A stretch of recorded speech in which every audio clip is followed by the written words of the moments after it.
21. Sapira, tunggu. Bu Endang berlari mengejar Sapira yang baru pulang dari bekerja.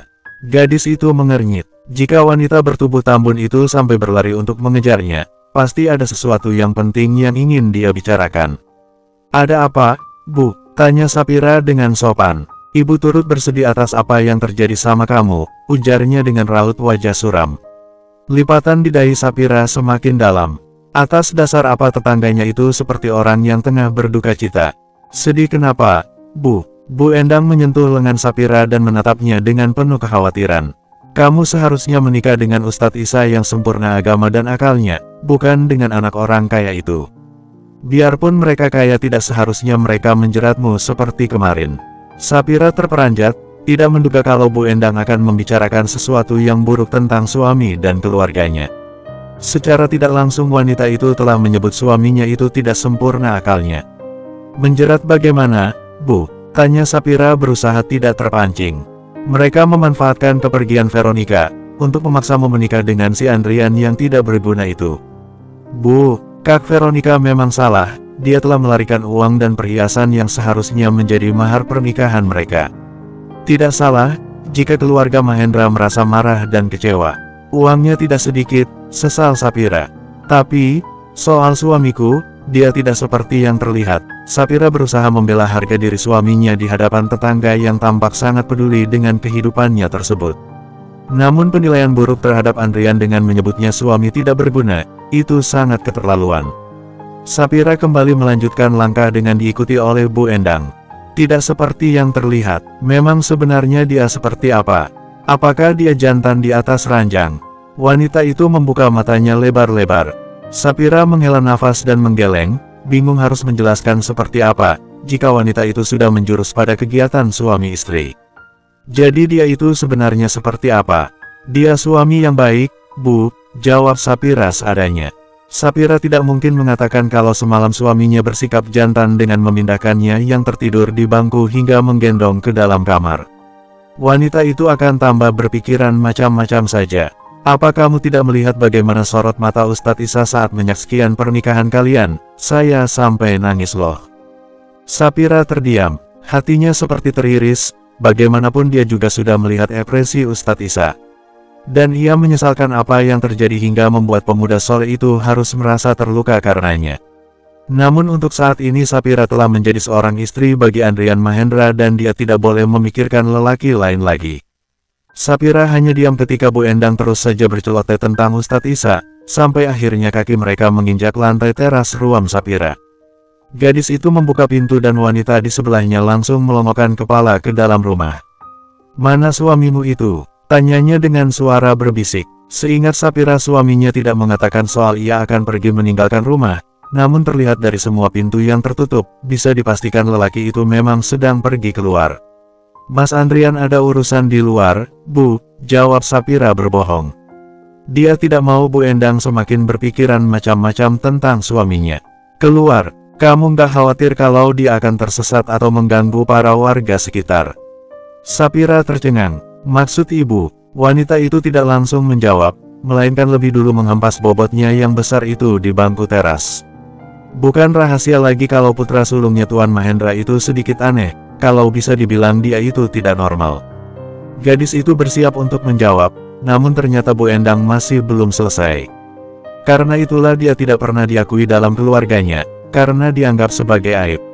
Andrian Mahendra tidak pernah ditulis namanya ataupun disebut dalam kegiatan penting keluarga terpandang itu, ujarnya dengan berapi-api seolah ia sudah membuka rahasia penting keluarga Mahendra pada Sapira. Semua itu tidak benar, Bu. Sapira membantah.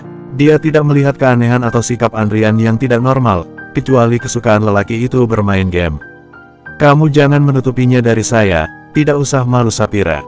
Semua ini bukan salahmu, kalau akhirnya berjodoh dengan lelaki seperti Andrian. Tentu saja bukan salah Sapira, karena jodoh sudah ada yang mengatur.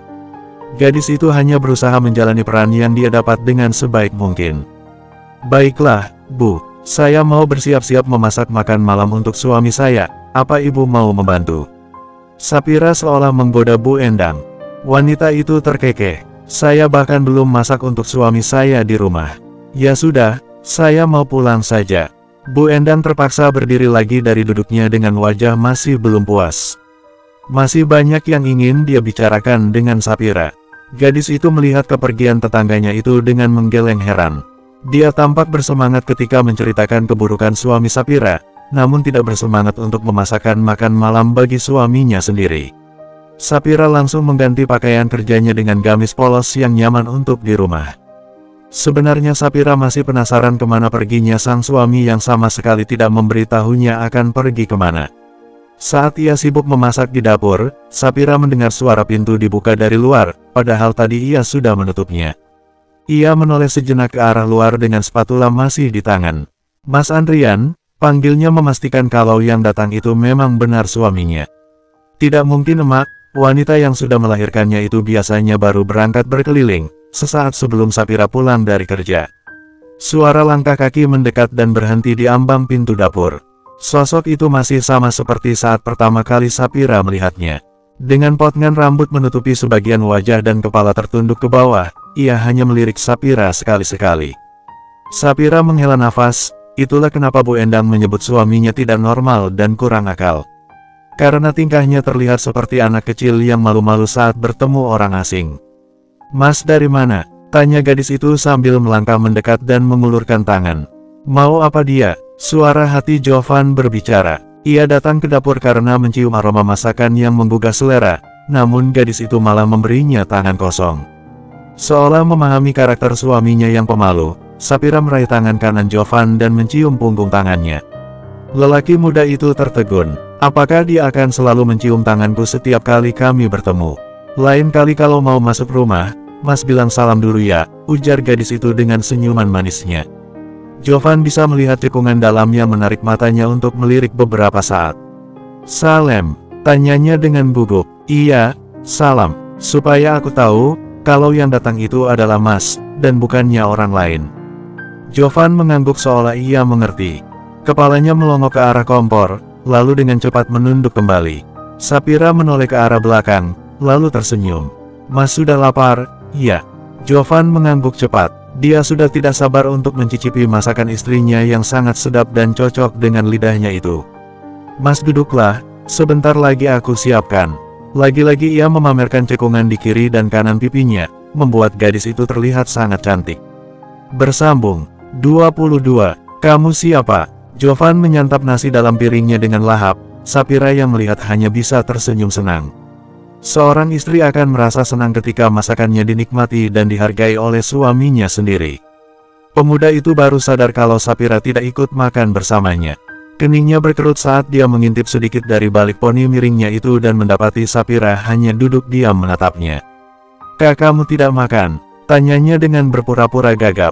Gadis itu menggeleng dan tersenyum. "Belum waktu buka, Mas." "Buka? Iya, saya sedang puasa," jawab gadis itu masih dengan senyum manisnya.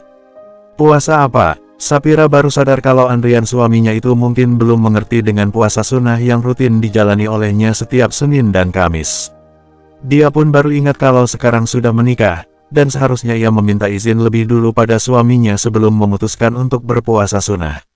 "Maaf, ya Mas." "Maaf kenapa? Harusnya semalam saya minta izin dulu sama Mas, kalau hari ini mau puasa."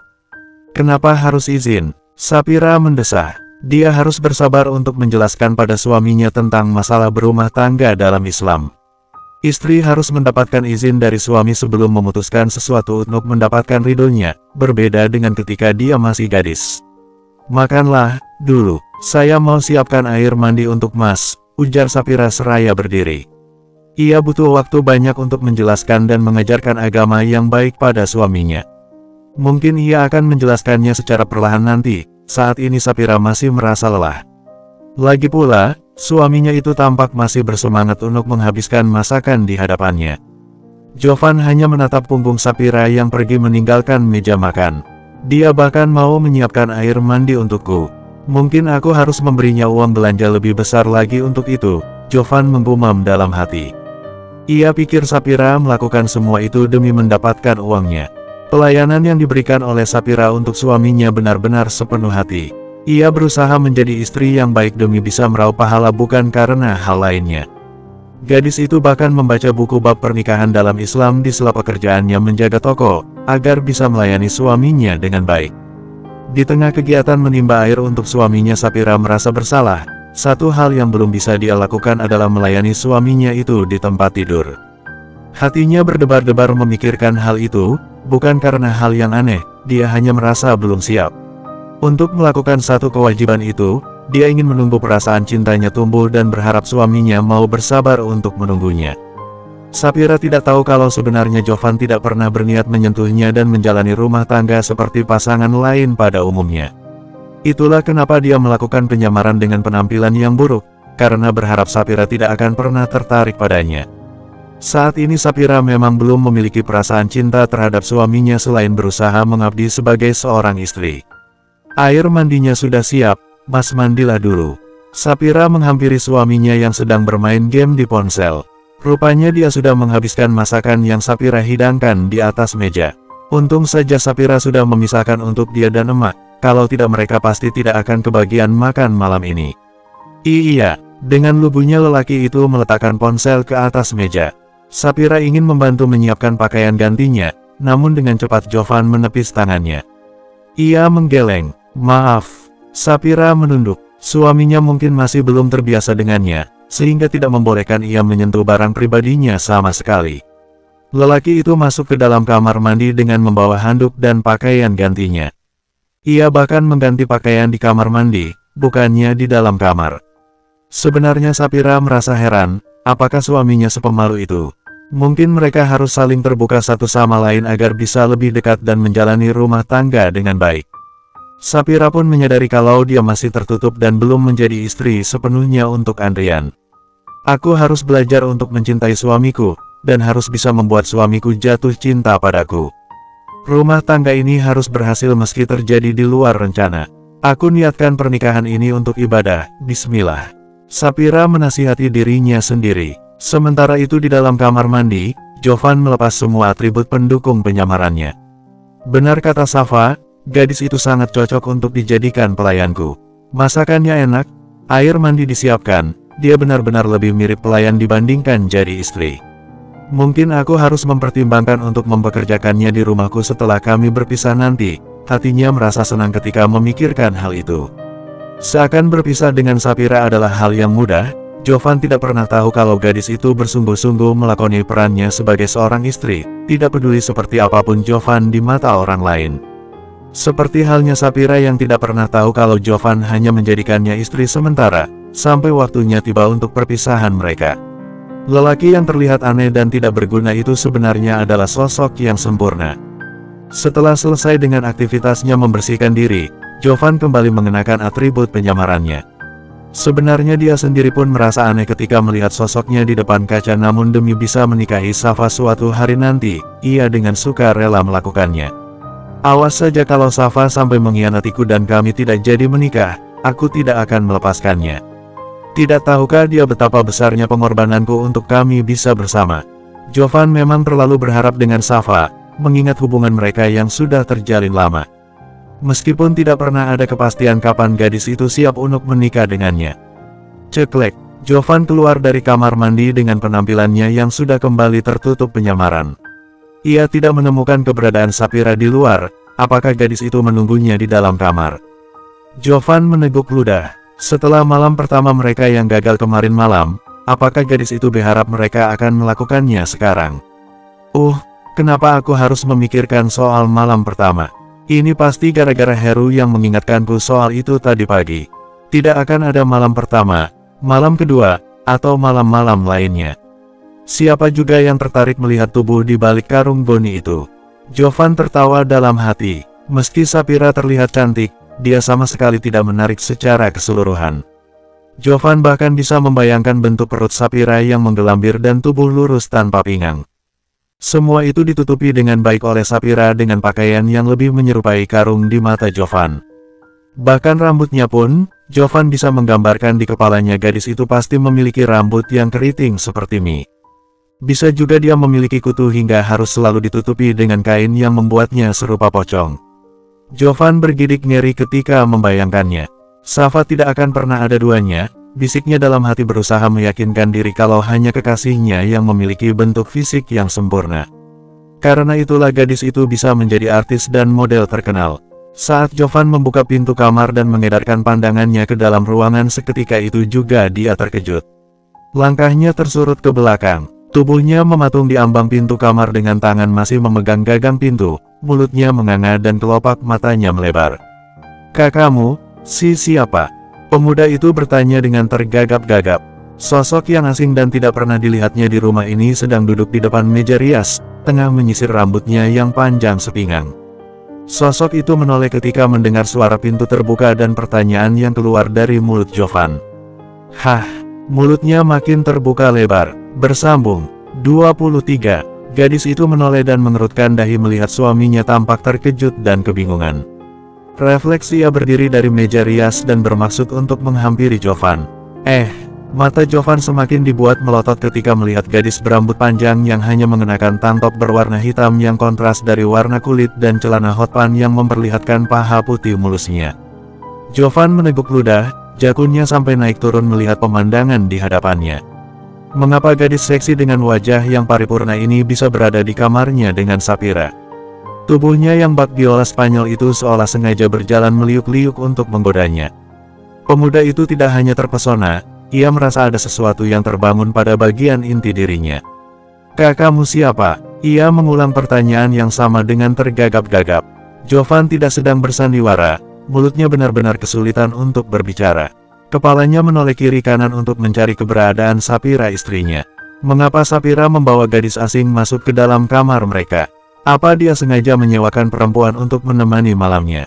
Sapira bisa melakukan hal seperti ini demi menguras kantongku. Sungguh materialistis sekali dia. Jovan masih saja berpikir kalau Sapira melayaninya demi mendapatkan uang, dan sekarang pikiran buruk itu membuatnya berpikir kalau Sapira mencarikan wanita penghibur untuk memuaskan dirinya demi mendapat uang belanja yang jauh lebih besar. "Mas, kenapa?" Dahi gadis itu berkerut setelah ia berdiri tepat di hadapan Jovan. Ekspresi yang ditunjukkan oleh Jovan tampak berlebihan ketika melihatnya. "Kakakmu siapa?" Sapira menghela nafas panjang. Tidak salah lagi kenapa orang-orang menyebut suaminya sebagai pemuda hilang akal. Bagaimana bisa dia tidak mengenali istrinya sendiri? "Aku istrimu, Mas." "Sapira," jawab gadis itu dengan lembut. Ia selalu berusaha untuk bisa memahami suaminya yang aneh itu. Jovan menggeleng. Gadis di hadapannya itu bukan istrinya, Sapira. Karena yang berdiri di hadapannya saat ini seperti perwujudan bidadari yang mengingatkan Jovan pada sepasang bola mata indah yang telah menyelamatkan dirinya saat hampir kecelakaan di jalan raya. Apakah itu artinya Sapira memiliki saudara lain selain Veronica? "Kakakmu bukan Sapira, kakakmu siapa?" Jovan hanya bisa mengulang pertanyaan yang sama, karena otaknya tidak bisa berpikir dengan benar. Pemandangan di depan matanya sangat menggoda, seolah ada magnet yang menarik tubuh Jovan untuk mendekat. Dia bahkan belum pernah seperti ini jika berada di dekat Safa. "Mas, ini aku istrimu."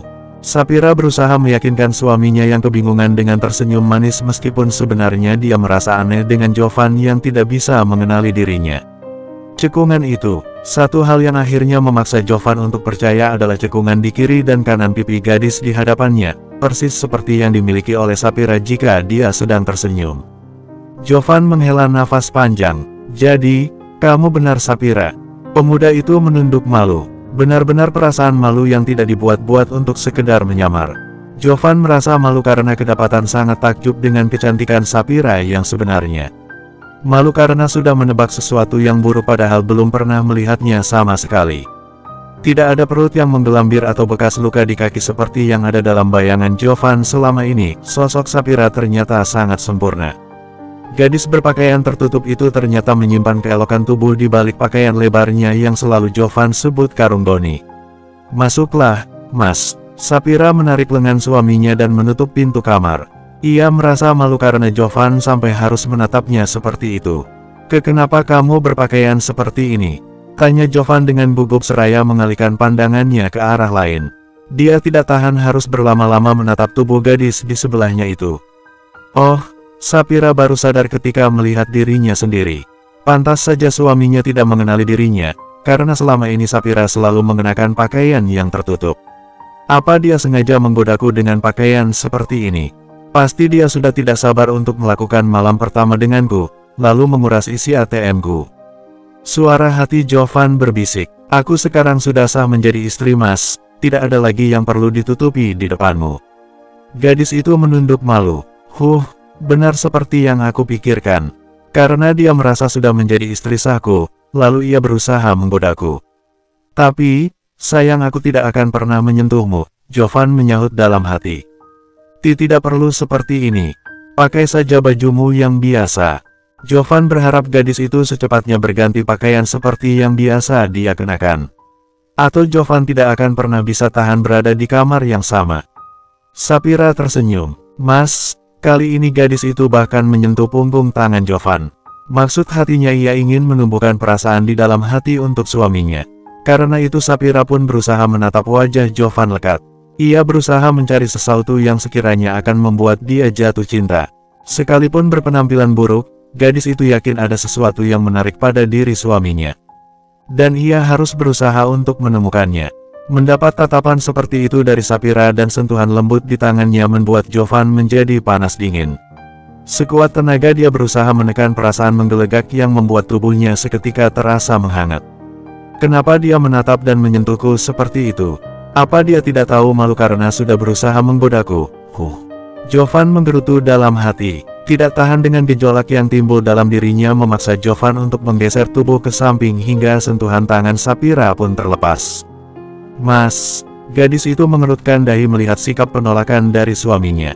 Dia berusaha untuk membuang perisai malu di hadapan suaminya demi bisa menumbuhkan perasaan cinta di hatinya. Hanya dengan perasaan cinta yang tulus, ia akan bisa kuat menjalani pernikahan yang tidak pernah direncanakan ini. Hanya dengan cinta, Sapira berharap bisa melayani suaminya dengan sepenuh hati tanpa merasakan terpaksa dan menganggap kewajibannya sebagai beban. Namun Jovan merasa sebaliknya, ia merasa Sapira terlalu agresif sebagai seorang wanita, dan menganggap gadis itu tengah menggodanya. Jovan tidak akan tahan dengan godaan tersebut, ia pun berusaha untuk membuat Sapira mengenakan kembali pakaian kebesarannya. Itu, dipakai saja lagi, baju kamu yang biasanya. Sapira mengeritkan dahi mendengar perintah suaminya. Mas tidak suka aku seperti ini? Tanya gadis itu bingung. Biasanya seorang suami akan menyukai istri yang indah ketika dipandang, dan Sapira sedang berusaha untuk bisa menjadi istri yang seperti itu. Ia tidak memiliki pikiran kotor dengan menggoda suaminya sedikitpun. Ia hanya ingin menumbuhkan perasaan cinta di hatinya dan hati suaminya, sehingga mereka berdua bisa saling menerima satu sama lain. Lain lagi dengan pikiran Jovan yang selalu terisi dengan pikiran buruk mengenai Sapira. Sejak mengenal Veronica dan berakhir dengan penipuan, Jovan menganggap Sapira sama saja dengan kakaknya itu. Gadis materialistis yang mau menikah dengan Jovan hanya karena uang. Malam ini pun, apa yang dilakukan Sapira dengan melepas penutup tubuhnya, tampak seperti ia rela menyerahkan harga dirinya demi harta. Mas, Sapira berusaha mendekat dan menyentuh punggung tangan suaminya lagi. Namun Jovan beringsut menjauh hingga tubuhnya menempel ke dinding.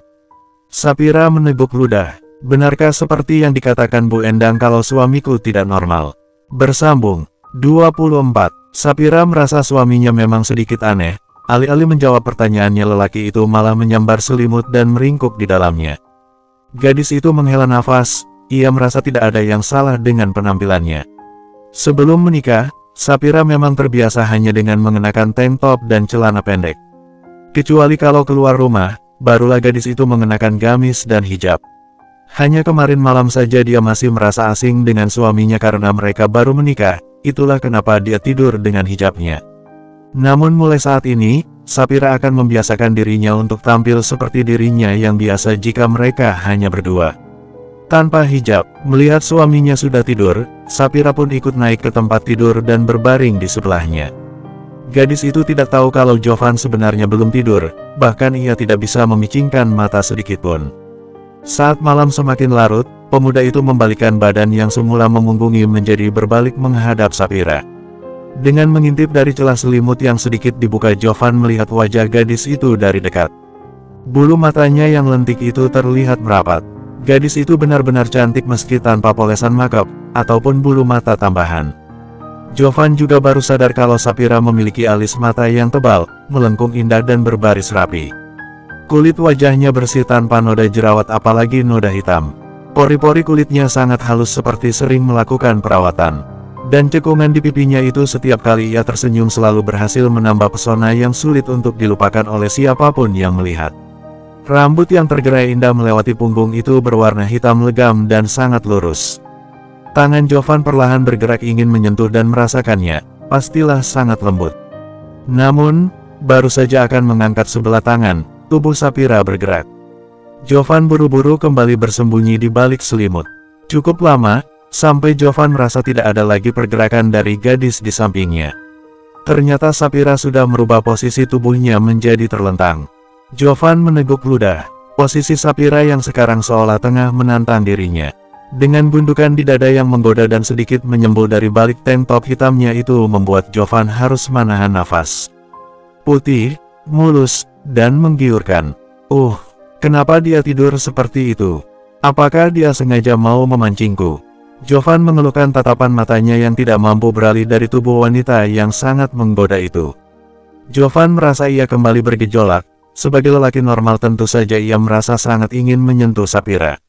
Jemarinya ingin sekali menyentuh setiap inci kulit putih bersih di hadapannya, layaknya hidangan yang tersaji di depan mata. Bagaimana bisa Jovan mengabaikannya begitu saja?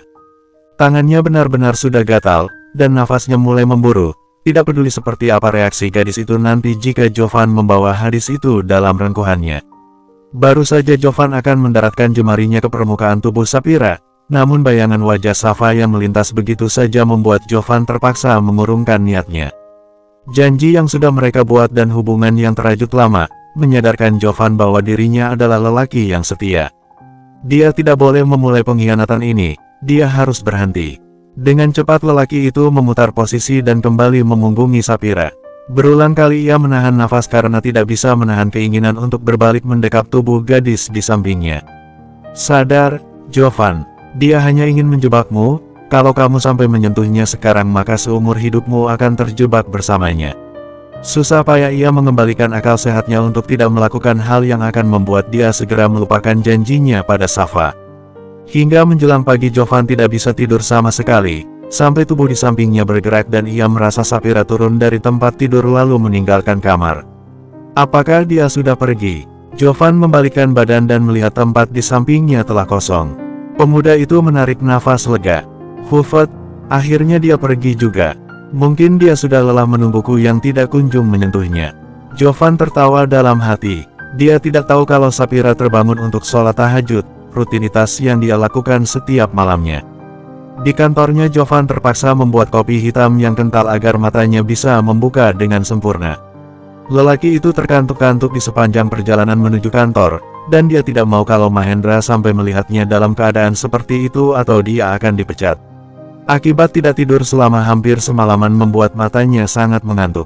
Ini semua gara-gara gadis itu, dia sudah mengacaukan tidur malamku.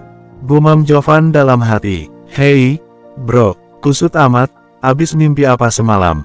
Heru sahabat yang bekerja di kantornya nyelonong masuk begitu saja hingga membuat Jovan kaget dan hampir saja menumpahkan kopi di tangannya. Apaan kamu? Ketuk pintu dulu sebelum masuk. Jovan tampak kesal sementara Heru terkekeh. Lagian pagi-pagi ke kantor udah kusut aja. Emang gak dikasih jatah sama istrimu ya? Glek, Jovan meneguk ludah. Bayangan soal jatah yang bisa dia dapat dengan mudah namun justru sudah dia sia-siakan begitu saja. Aku penasaran sama istri kamu itu, Jo. Heru menghempas tubuhnya di kursi yang berhadapan dengan Jovan. Jovan menoleh dan menatap Heru. Satu-satunya orang kantor yang tahu soal pernikahan dan penyamaran Jovan adalah Heru, sahabatnya itu. Penasaran kenapa? Kamu bilang dia akan pakai hijab, aku suka penasaran sama gadis yang seperti itu. Jovan mengerutkan dahi. Apa yang membuat pemuda itu merasa penasaran, sedangkan Jovan pertama kali melihatnya saja sudah berpikir kalau gadis itu tidak menarik. Biasanya di balik yang tertutup itu tersimpan keindahan tubuh yang aduhai. Heru menggerakkan kedua tangannya dengan meliuk-liuk membuat Jovan melempar pulpen di hadapannya. Sok tahu, meski di dalam hatinya membenarkan juga apa yang dikatakan oleh Heru. Jovan sejujurnya tidak menduga kalau di balik penampilannya yang tertutup dan menyerupai karung berjalan, ternyata Sapira memiliki bentuk tubuh yang sempurna. Jovan mengenyahkan pikirannya tentang Sapira dan beralih membayangkan Safa kekasihnya. Akan seperti apa gadis itu jika dia tahu sosok Sapphira yang sebenarnya? Pasti gadis itu akan merasa cemburu dan berpikiran macam-macam pada Jovan. Lelaki muda itu meraih ponsel dari saku celananya dan mulai menekan nomor kontak milik Safa. Sejak kemarin mereka tidak lagi saling berhubungan, padahal biasanya Safa akan selalu memberi kabar setiap beberapa jam sekali. Nomor yang Anda tuju sedang tidak aktif. Jovan mengerutkan dahi. Untuk pertama kali dalam hubungan mereka, Safa menonaktifkan ponsel dan tidak bisa dihubungi. Kemana dia? Jovan mengirim pesan singkat untuk menanyakan keberadaan sang kekasih, namun hanya centang satu. Aneh, gumamnya. Apa yang aneh, bro? Heru yang masih duduk di hadapannya bertanya. Safa, Jovan menunjukkan layar ponselnya ke arah Heru. Udahlah, bro. Sudah dapat istri yang soleha, buat apa lagi masih berhubungan sama Safa? Oma sudah jelas-jelas tidak menyukainya, percuma saja kalian lanjutkan. Heru berusaha memberi nasihat pada Jovan. Mendapat nasihat seperti itu bukannya membuat Jovan merasa tenang, ia justru meradang. Kedua matanya melotot ke arah Heru. Kamu pikir melupakan Safa, semudah aku melupakan keinginan buat bab. Kami pacaran sudah lama dan lagi aku mencintainya. Heru berdecak, nyatanya dia tidak pernah siap untuk menikah denganmu, kan? Jovan terdiam. Dia pun tidak tahu sampai kapan harus menunggu kesediaan Safa untuk menjadi istrinya. Bersambung 25. Di tempat yang berbeda, Safa sebenarnya sedang berada di kamar Ricardo, model profesional yang kemarin dipasangkan dengannya. Gadis itu masih tertidur pulas, sementara lelaki di sampingnya tersenyum puas. Tidak terhitung sudah berapa banyak artis yang berakhir dalam pelukannya, dan sekarang Safa, gadis yang disebut-sebut memiliki prinsip yang kuat, nyatanya takluk juga dalam pelukannya.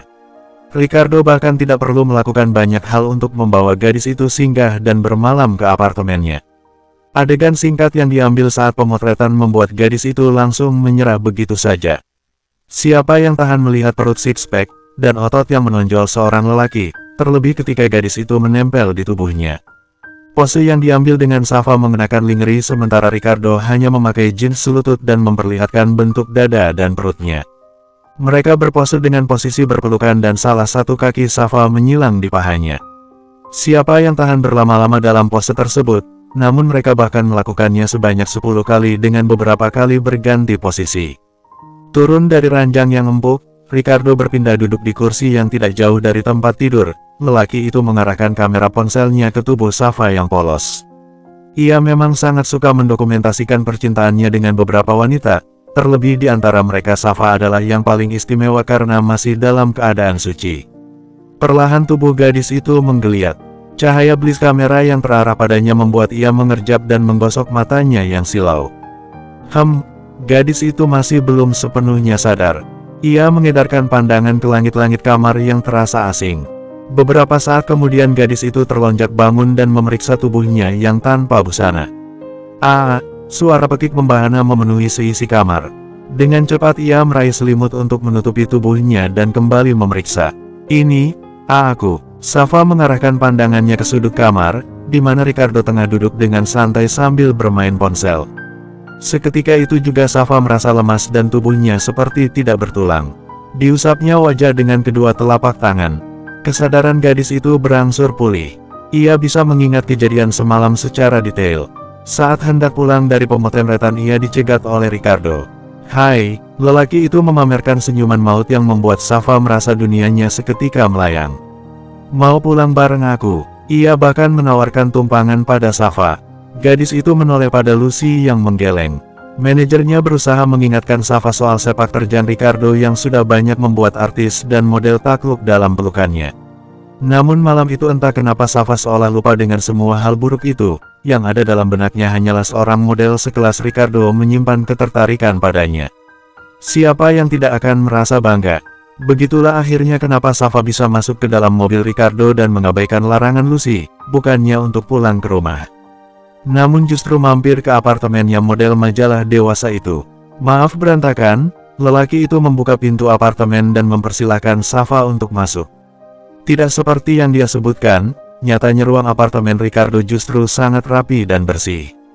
Semua perabotan tertata dengan baik, banyak majalah dewasa yang menampilkan gambarnya dan tersusun rapi di rak.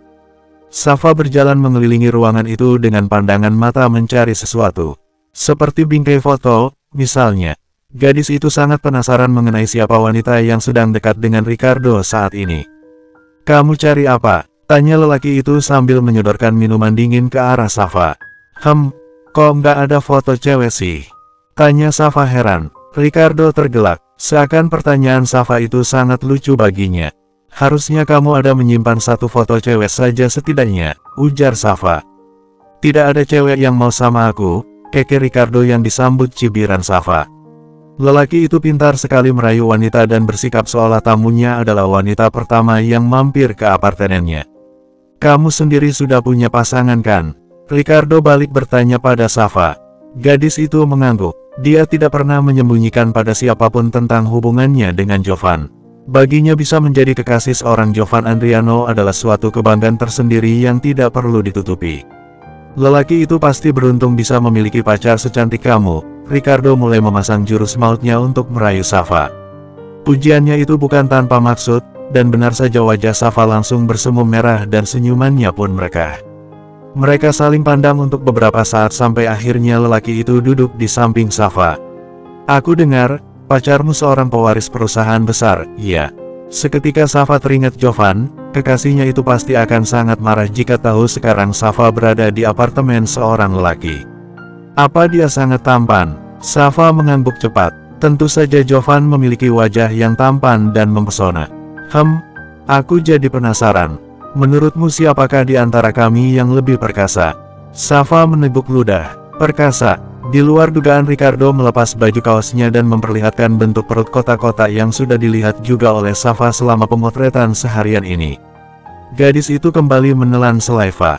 Di depan matanya terpampang roti sobek yang banyak didambakan para wanita untuk bisa melihat bahkan menyentuhnya. Apakah dia juga memiliki ini?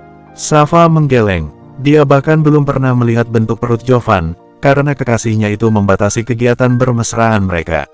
Namun, gadis itu bisa menduga kalau Jovan tidak memiliki bentuk tubuh sesempurna lelaki di hadapannya. Ricardo meraih tangan Safa dan meletakkan ke perutnya. "Kamu pasti sangat ingin menyentuhnya, bukan?" Lelaki itu bisa melihat tatapan mata Safa yang tidak bisa lepas sama sekali dari tubuhnya. Telapak tangannya bergetar ketika permukaan kulit mereka saling bersentuhan, seolah ada aliran listrik yang mengalir dari tubuh Ricardo dan menyengatnya. Membuat gadis itu sulit untuk melepaskan tangan dan justru tubuhnya tanpa sadar ikut bergeser merapat. Seandainya saja yang ada di sebelahnya saat ini adalah Jovan. Safa memejamkan mata membayangkan wajah Ricardo sebagai jelmaan sang kekasih, dan tanpa sadar bibir mereka pun saling bertautan. Makin lama gadis itu makin terhanyut dalam suasana hayalan yang membuatnya menerima semua perlakuan Ricardo terhadapnya. Sentuhan tangan lelaki itu sama sekali tidak ditepisnya, ia justru menikmati dan membalas dengan sama beringasnya. Makin lama permainan itu semakin panas, dan Safa benar-benar berada dalam kendali Ricardo. Meski ia tahu dan melihat lelaki itu menyalakan kamera ponsel untuk merekam adegan kemesraan mereka, gadis itu sama sekali tidak protes. Ricardo yang sudah berpengalaman dalam membuai perasaan wanita tentu saja mudah untuk menaklukkan Safa hingga gadis itu tidak berkutik. Ia semakin terhanyut dan merelakan semuanya sampai mereka melanjutkan pergumulan itu di tempat tidur. Sesuatu yang selama ini Jovan jaga dan tidak pernah menyentuhnya hingga mereka kelak menikah, telah ia serahkan dengan percuma kepada seorang lelaki yang bahkan baru 1 hari bertemu dengannya. Safa terlena, larut dalam pengharapan akan sentuhan Jovan namun berakhir di dalam pelukan lelaki yang bukan siapa-siapa baginya. "Apakah kamu masih mengingatnya?" Pertanyaan itu menyentak lamunan Safa akan peristiwa semalam. "Atau kamu masih ingin mengulanginya lagi?" Ricardo beranjak dari kursi dan kembali naik ke atas tempat tidur. "Jangan Rick, ini tidak benar." Safa berusaha mendorong tubuh Ricardo yang berusaha menyelinap masuk ke balik selimut yang sama.